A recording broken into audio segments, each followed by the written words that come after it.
It's Here First from IPR. I'm Megan McKinney.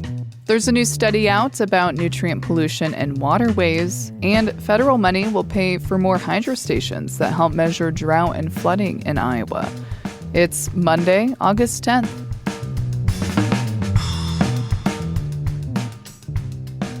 Nutrient pollution went up in many streams and rivers across the country between 2000 and 2020.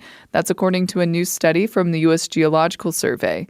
But as IPR's Rachel Kramer reports, a lot of the uptick was due to the release of older nutrients stored in soil and groundwater. Excess nitrogen and phosphorus in waterways can feed algal blooms and contaminate drinking water. The study estimates up to half of the nutrients in streams between 2000 and 2020 took more than one season to get there. Some of that stems from natural sources, but a lot also comes from farming practices like applying fertilizer. Olivia Miller is the lead author of the study. Our models were showing that was because of those kind of lingering past inputs, agricultural runoff, and also changing stream flow. Like in the Midwest, for example, it got a lot wetter over our study period, and that wetting, moves more nutrients into streams. Miller says the research could help inform future decisions about water quality. I'm Rachel Kramer, IPR News. Federal funding will expand drought and flood monitoring in Iowa. IPR's Mark Curran has more. 3rd District Congressman Zach Nunn said at an event in rural Polk County that funding will go towards installing hydro stations in 18 counties in Iowa. A hydro station collects real-time data on conditions like soil moisture, groundwater levels, and stream conditions. Nunn says more hydrologic monitoring in the state will help prevent issues for farmers and emergency management. We can do more on the preventative side to help do everything from, nitrate mitigation on the application of fertilizer to how we help a first responder really target areas that are most likely to have flooding. Nunn says the additional hydro stations will cover all 21 counties in the 3rd District. $500,000 from the Natural Resources Conservation Service will go to the Iowa Flood Center for the installations. I'm Mara Curran, IPR News.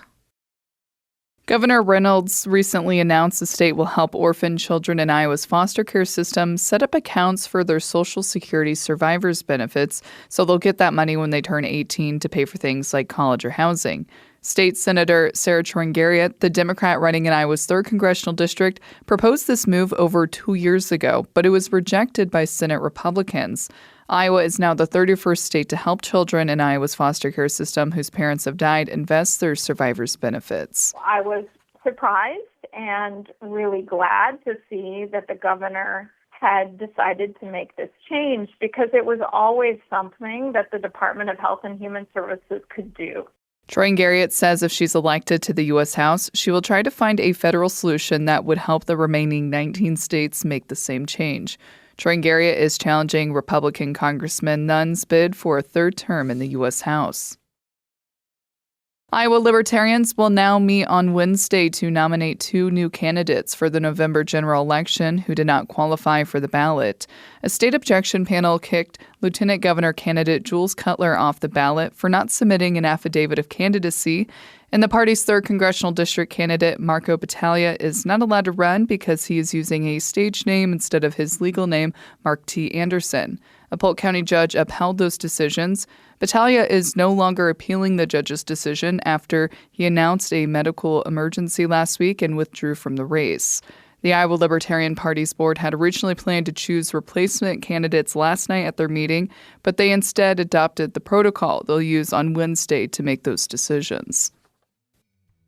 You're listening to Here First from IPR. I'm Megan McKinney. Hey, thanks for listening today. I hope you had a great weekend. It's going to be another hot and humid day today.